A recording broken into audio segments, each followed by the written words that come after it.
Criticism.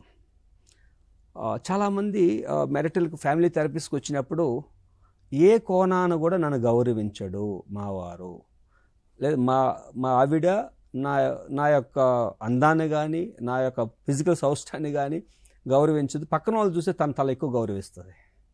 ఇక్కడ ఏమవుతుంది, ఇక్కడ కూడా మూడో వ్యక్తే. అంటే భర్తను భార్య గౌరవించాలి, భార్య భర్తను గౌరవించాలి. గౌరవం అన్నది ఇద్దరి యొక్క రెస్పాన్సిబిలిటీ, బంధంలో అది భాగం. ఆ గౌరవానికి ఎప్పుడైతే భంగం వాటిల్తాదో, క్రిటిసిజం అనేది ప్రాథమికంగా స్థాయికి వస్తుందో, అప్పుడు వాళ్ళిద్దరి మధ్య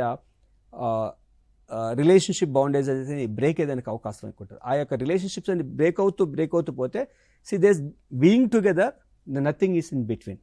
అలాగా ఎంప్టీనెస్ ఏర్పడుతుంది. ఎంప్టీనెస్తో చాలామంది కొందరు అంటే విడిపోయి ఒకే ఇంట్లో మౌనంగా బతికేటువంటి కుటుంబాలు ఉన్నాయి పిల్లల కోసం అని చెప్పి.